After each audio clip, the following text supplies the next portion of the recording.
Halo kawan-kawanku para Adrenaliners, apa kabar kalian semua? Pasti sehat dong ya. Oke, kali ini admin akan lanjut mengisahkan sebuah film beradrenalin dengan judul Fight Breaks Fear tahun 2024. Oke, biar nggak penasaran bagaimana ceritanya, langsung saja miringkan HP kamu, lemparkan kenangan bersama mantan, karena film adrenalin dimulai. 我叫萧雨，陨落，在这多如繁星的世界里，有一。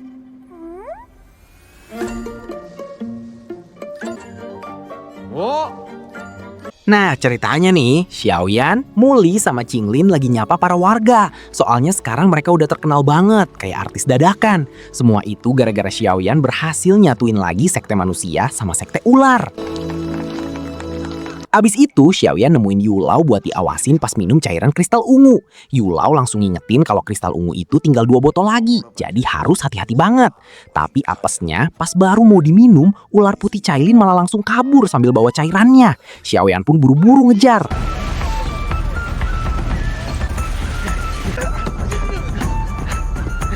Sebelum Cailin berubah jadi gede, Xiaoyan langsung ngebawanya menjauh dari desa, terus dijatuhin ke tengah padang pasir.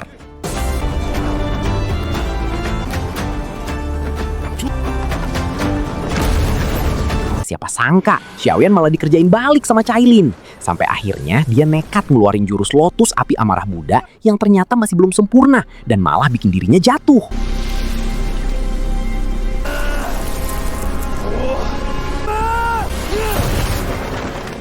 Tapi gara-gara itu, si ular putih akhirnya balik nurut sama dia.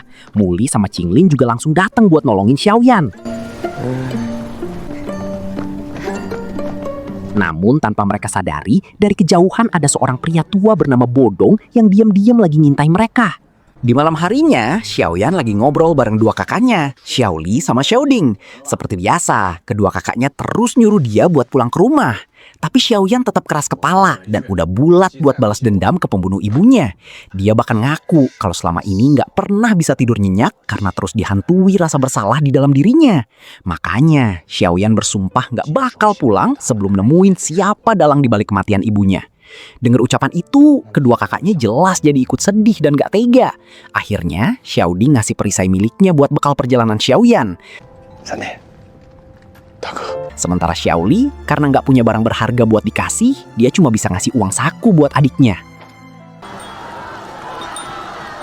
Sementara itu, di tempat lain, Qinglin lagi bantu menetralisir darah hewan iblis di dalam tubuh Muli supaya dia nggak kehilangan kendali. Soalnya, cuma Qinglin satu-satunya yang bisa nenangin kekuatan itu. Jadi Muli nggak berubah jadi monster haus darah. Muli tentunya jadi makin berterima kasih sama Qinglin. Karena kali ini, penyakit haus darahnya kambuh setelah jeda 12 hari dari sebelumnya. Menurut Qinglin, aura membunuh di hati Muli pelan-pelan mulai menghilang. Qinglin pun nyuruh Muli buat ninggalin rasa dendamnya dan mulai hidup lebih tenang. Setelah berhasil bikin Muli tertidur, tiba-tiba penglihatan Qinglin muncul dan nunjukin masa depan yang bikin dia shock. Di penglihatan itu, Muli kelihatan lagi nusuk Xiaoyan. Qinglin yang lihat itu langsung shock berat dan gak percaya sama apa yang barusan dilihatnya. Karena terlalu kaget, dia pun langsung pergi begitu aja. Sementara itu, di sisi lain, Xiaoyan lagi sibuk mikirin gimana caranya ngendaliin api lotus hijau yang ada di dalam dirinya. Yulau pun ngingetin kalau jurus itu harus dikontrol super hati-hati. Karena kalau salah sedikit aja, malah bisa nyerang balik ke tubuhnya sendiri. Meski begitu, Yulau bilang kalau perkembangan Xiaoyan belakangan ini makin gila cepetnya. Menurutnya, semua itu tentu aja karena dirinya yang jadi guru terbaik buat Xiaoyan. Tapi sayangnya, Yulau juga sadar kalau dia nggak bakal bisa terus-terusan bantu Xiaoyan. Cepat atau lambat, Xiaoyan harus bisa berdiri dan mengandalkan kekuatannya sendiri. Oke, kita balik lagi ke Qinglin yang lagi berusaha nasehatin Muli supaya dia nggak hidup cuma buat balas dendam doang.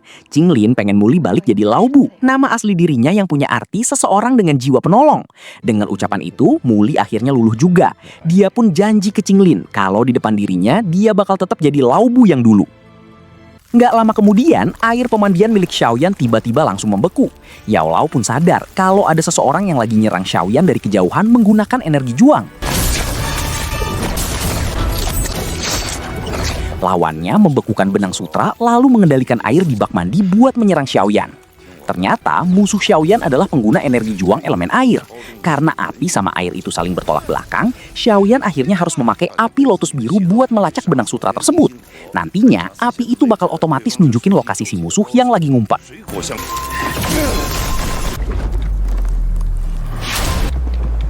Di saat yang sama, Muli sadar kalau Qinglin tiba-tiba menghilang dan ternyata udah diculik seseorang. Tanpa pikir panjang, dia langsung buru-buru ngejar penculik itu.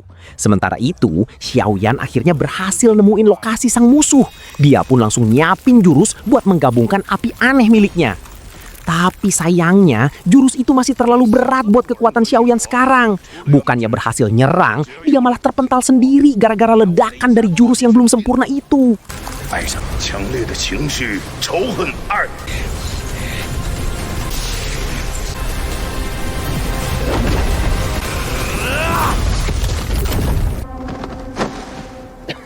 Karena kepepet, Xiaoyan akhirnya melempar ular putih Cilin buat meminum cairan ungu supaya berubah jadi besar. Setelah ukurannya membesar, Cilin langsung bantu Xiaoyan menyerang musuh tersebut. Namun di luar dugaan, sang lawan ternyata malah milih kabur begitu aja.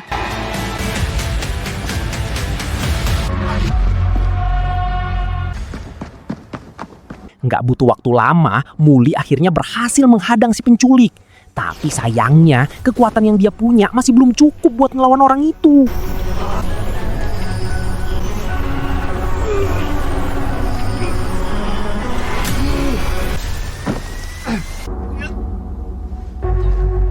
Di pagi harinya, Muli langsung ngasih tahu Xiaoyan soal kejadian semalam. Kalau penculik Qinglin ternyata punya 6 tangan. Xiaoyan pun ngerasa semua ini jelas bukan kebetulan. Apalagi dirinya juga sempat diserang. Menurut Xiaoyan, kemungkinan besar Qinglin memang punya sesuatu yang sangat penting buat mereka. Gak lama kemudian, Yao Lao nyuruh mereka buat nemuin penjual peta yang ternyata bukan orang biasa. Yao Lao juga bilang kalau sebenarnya dia udah tahu siapa sosok yang nyerang Xiaoyan semalam. Soalnya, energi juang yang bisa ngubah setetes air jadi gunung es itu cuma dimiliki segelintir orang di dunia. Dan kemungkinan besar, orang yang menyerang Xiaoyan adalah salah satu dari 10 ahli terkuat di benua Jiangma. Ceritanya nih, dulu kala ada seorang kaisar es bernama Hai Bodong yang sekarang nyamar jadi penjual peta biasa. Xiaoyan sama Muli pun datang buat ngasih tahu kalau Qinglin udah diculik sama salah satu rekannya. Tapi Bodong masih pura-pura nggak ngerti sama apa yang mereka omongin. Sampai akhirnya, karena terus dipaksa sama Xiaoyan dan Muli, dia pun setuju buat bantu. Meski alasannya katanya demi Cailin. Bodong lalu mulai cerita kalau dulu dirinya adalah salah satu pria paling ganteng di masa kekaisaran Jiama. Tapi sekarang wajahnya jadi tua begini juga gara-gara Cailin. Pas ngeliat benda milik penculik yang tertinggal, Bodong langsung tahu siapa pelakunya.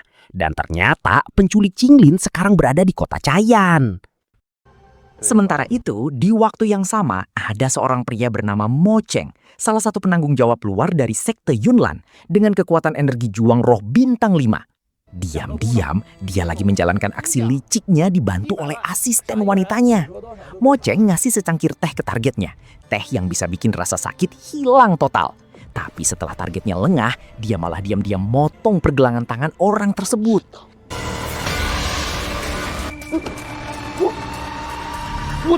Menurut Bodong, Mo Cheng emang terkenal sering ngambil organ dari orang-orang yang masih hidup demi mendapatkan kemampuan unik buat dipakai sendiri. Karena itu, besar kemungkinan Qinglin juga udah lama jadi incarannya. Apalagi sebelumnya, suku ular memang sering ditangkap dan diperjualbelikan buat dijadiin bahan eksperimen oleh Mo Cheng. Akhirnya, Xiaoyan sama Muli langsung buru-buru pergi menuju kota Cayan. Tapi anehnya, mereka nggak kunjung nemuin kota tersebut. 我都必须将我引向那个神秘的赤焰。 Bodong yang mulai khawatir akhirnya ikut nyusul mereka berdua. Gak lama kemudian, datanglah kendaraan Batman dan mereka bertiga langsung numpang naik secara gratis. Ternyata, kendaraan itu memang ditugasin buat nganter para penjudi masuk ke dalam kota tersebut. Di tengah perjalanan, Xiaoyan iseng nanyain hubungan Bodong sama Cailin. Bodong pun mulai cerita soal kejadian puluhan tahun yang lalu saat kekuatannya udah mencapai puncak kesempurnaan. Waktu itu, dia dikenal sebagai salah satu dari 10 ahli terkuat sekaligus 10 pria paling tampan di Kekaisaran Jiama. Sebelum lanjut cerita, Bodong sempat nanya ke Xiaoyan, apakah benar Cailin sekarang kehilangan ingatannya? Xiaoyan pun langsung ngangguk membenarkan hal itu. Setelah itu, Bodong kembali melanjutkan kisahnya. Dulu, di sebuah musim dingin yang cerah, dirinya bertemu dengan Cailin, ahli terkuat dari sekte ular. Bahkan kekuatan mereka berdua saat itu bisa dibilang seimbang. Awalnya, Bodong sebenarnya sempat unggul dan bisa ngalahin Cailin. Tapi masalahnya, dia nggak tega buat bener-bener nyakitin dirinya. Soalnya waktu itu, Cailin masih belum bisa ngendalin energi juangnya dengan sempurna. Karena terlalu buru-buru narik kekuatan, serangannya malah jadi nggak stabil. Akibatnya, Bodong kena serangan tersebut sampai terluka parah. Bahkan energi juangnya ikut tersegel gara-gara serangan Cailin. Dan sejak saat itulah hidup Bodong berubah total. Dari yang dulunya dikenal sebagai kaisar es paling tampan, sekarang malah jadi pria tua penjual peta di kota.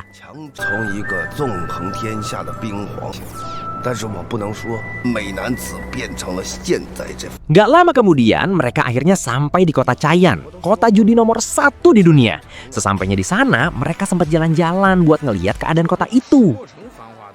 Tapi Xiaoyan langsung geram pas ngelihat berbagai hal kejam yang terjadi di sana. Bahkan dia sampai punya keinginan buat menghancurkan kota itu sampai ke akar-akarnya.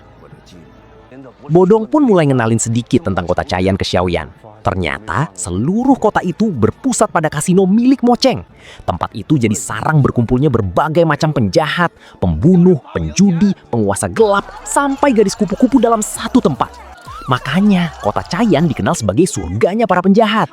Bahkan wanita manusia ular juga diperjualbelikan di sana, dijadiin budak atau barang dagangan. Karena itulah Bodong berharap suatu hari nanti Xiaoyan benar-benar bisa menghancurkan kota busuk tersebut. Setelah itu, mereka mulai nyari cara gimana biar bisa masuk ke markas Moceng. Bodong pun ngejelasin tentang kasino milik Moceng yang ternyata punya 4 lantai. Dan tiap lantainya punya fungsi masing-masing. Lantai pertama dipakai buat hiburan orang-orang biasa. Lalu lantai kedua khusus buat para tamu yang bisa menggunakan energi juang. Sedangkan lantai ketiga adalah tempat tinggal pribadi Moceng. Dan yang paling misterius, lantai keempat. Nggak pernah ada satu orang pun yang kembali setelah masuk ke sana. Namun, Muli yang udah nggak sabaran akhirnya mutusin buat bergerak sendiri nyari Qinglin. Sementara itu, pas makanan mereka udah datang, tiba-tiba Yao Lao punya ide. Dia nyuruh Xiaoyan bikin pil pemulih usia buat dikasihin ke Bodong supaya bisa kembali muda. Xiaoyan pun langsung ngebujuk Bodong. Soalnya energi juang milik Bodong udah disegel sama Cailin. Ditambah kekuatannya juga makin melemah. Jadi kalau Bodong kembali muda, peluang mereka buat nyusup ke kasino milik Moceng bakal jauh lebih besar. Akhirnya Xiaoyan mulai bikin pil tersebut cuma dari bahan makanan yang ada di meja.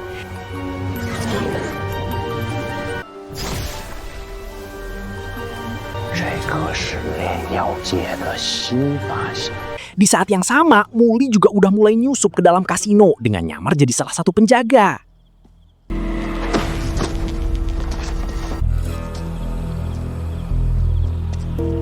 Sementara itu, Qinglin diam-diam ngendaliin Guguk buat bantu ngambil kunci supaya dirinya bisa kabur. Setelah berhasil bebas, Qinglin juga langsung nolongin para tawanan lainnya buat lepas dari kurungan. Tapi belum sempat semuanya terbuka, Qinglin malah ketahuan sama penjaga lain. Untungnya, Muli bergerak cepat dan langsung nusuk penjaga itu dari belakang buat nyelamatin Qinglin. Sayangnya, aksi mereka tetap ketahuan sama salah satu anak buah Moceng.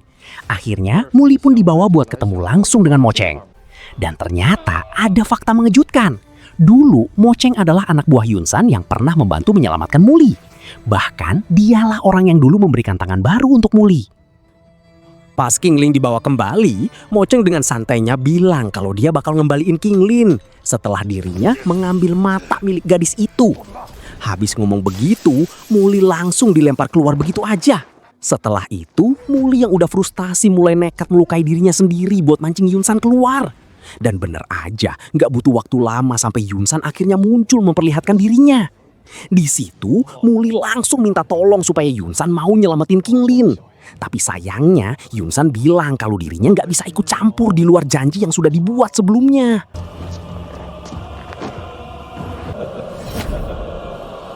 Sementara itu, Xiaoyan akhirnya berhasil bikin pil pemulih usia.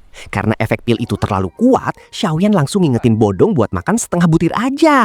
Tapi belum sempet Xiaoyan selesai ngomong, Bodong malah langsung nelen pilnya sekaligus. Akibatnya, Bodong memang kembali muda, tapi ukuran tubuhnya malah jadi kecil banget. Xiaoyan yang panik langsung buru-buru bikin pil lain buat ngembalin ukuran tubuh Bodong seperti semula. Dan akhirnya berhasil juga. Kini, Bodong kembali jadi salah satu pria paling tampan seperti di masa kejayaannya dulu.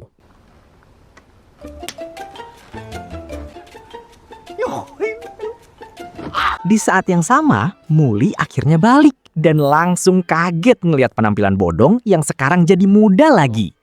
Nggak pakai lama, Muli langsung ngasih tahu kalau Qinglin ternyata ditahan di lantai 4. Karena itu, dia minta Xiaoyan buat segera nyelamatin Qinglin.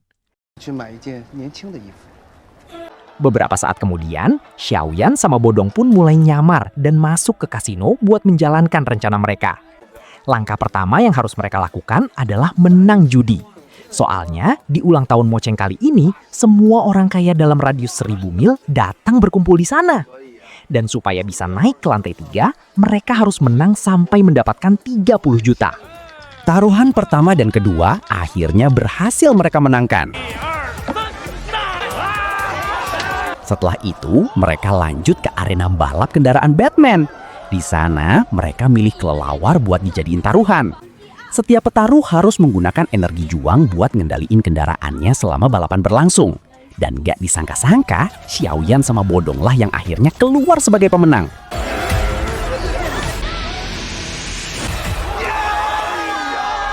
Dari kemenangan itu, mereka berhasil mendapatkan hadiah sebesar 30 juta. Di sisi lain, Mo Cheng lagi sibuk nyiapin operasinya buat ngambil mata milik Qinglin, yaitu mata 3 bunga ular hijau yang sangat langka. Dengan tenangnya, Qinglin bahkan bilang kalau dirinya rela memberikan matanya, asalkan Mo Cheng gak menyakiti teman-temannya. Mo Cheng pun mulai ngejelasin kalau mata 3 bunga ular hijau punya kemampuan luar biasa, yaitu bisa melihat masa depan semua orang, kecuali pemiliknya sendiri. Setelah itu, Qinglin langsung dibuat tertidur oleh Mo Cheng. Sementara itu, Muli lagi terlibat pertarungan sengit melawan anak buah Mo Cheng. Saat bertarung, tangan Muli tiba-tiba berubah jadi seperti hewan buas dan langsung mencekik lawannya.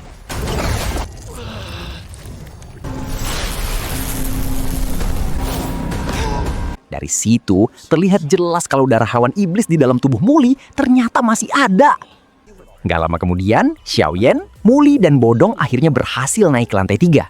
Di sana, mereka sengaja bikin keributan besar buat mancing Mo Cheng keluar. Dan bener aja, akhirnya mereka bertiga langsung berhadapan dengan Mo Cheng. Dan dari situlah pertarungan besar melawan Mo Cheng pun dimulai.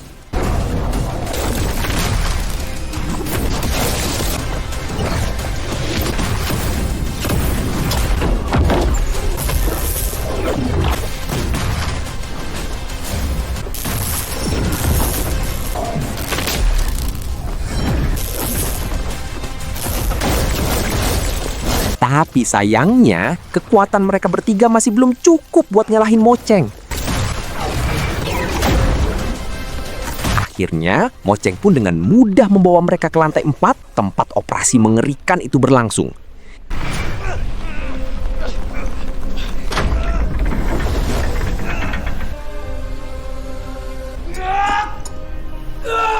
Di saat itu juga, tanpa sadar, jentikan jari Mo Cheng malah bikin Xiaoyan teringat kembali pada kejadian saat ibunya dibunuh dulu. Lalu, ketika Mo Cheng berhasil mengambil salah satu mata Qinglin, Xiaoyan langsung nekat menumpahkan cairan kristal ungu ke arah ular putih Qilin. Dan seketika itu juga, Qilin langsung meminum cairan tersebut lalu berubah menjadi raksasa. Setelah berubah besar, ular putih itu pun langsung terlibat pertarungan sengit melawan Mo Cheng.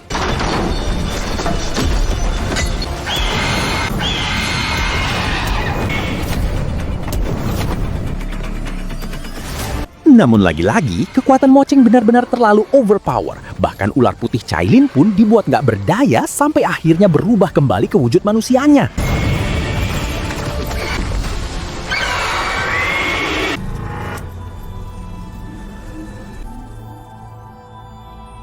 Xiaoyan yang melihat itu langsung emosi besar, apalagi setelah tahu kalau ternyata Mo Cheng adalah pembunuh ibunya. Karena amarahnya memuncak, Xiaoyan akhirnya berhasil mengeluarkan kekuatan baru dari emosinya sendiri. Gabungan rasa benci, sakit hati, dan cintanya berubah menjadi api aneh yang ia namakan jurus lotus api amarah Buddha.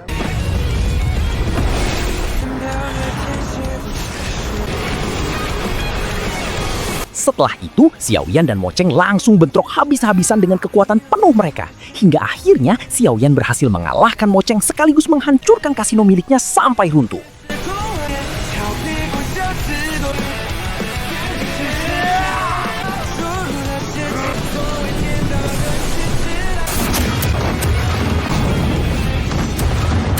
Namun saat Xiaoyan terjatuh, tiba-tiba Yao Lao muncul dan mengeluarkan kekuatannya buat membantu Xiaoyan.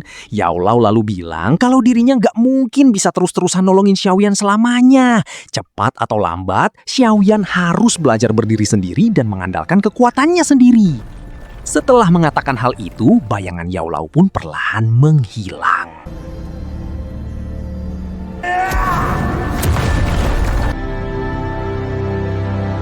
Tak berselang lama, Xiaoyan akhirnya bangun dari reruntuhan bangunan. Setelah itu, Yao Lao muncul dan bilang kalau energi juangnya sekarang udah habis. Yao Lao kemudian mulai menasihati Xiaoyan. Ia berkata kalau sebenarnya dirinya juga pernah punya keinginan besar buat balas dendam. Tapi setiap kali memikirkannya, dia selalu ingat pesan terakhir dari ibu Xiaoyan, yaitu meminta dirinya untuk melindungi Xiaoyan apapun yang terjadi. Yao Lao bahkan tahu kalau musuh yang membunuh ibu Xiaoyan ternyata jauh lebih kuat dan mengerikan dari yang selama ini dibayangkan. Karena Xiaoyan adalah orang yang dipilih oleh api aneh, hidupnya juga ditakdirkan penuh masalah dan memikul banyak harapan dari orang-orang di sekitarnya. Makanya Xiaoyan harus belajar lebih sabar, lebih kuat, dan ngerti kalau ada waktunya untuk menunggu sebelum akhirnya membalas semuanya. Setelah itu, Xiaoyan akhirnya sadar kalau semua ini terjadi gara-gara dirinya terlalu memaksakan buat menggabungkan api aneh. Akibatnya, energi juang milik Yao Lao malah ikut terserap habis. Dan di akhir film, tiba-tiba terlihat sebuah tangan muncul dari balik reruntuhan bangunan, menandakan kalau masih ada seseorang yang selamat. Dan bersambung.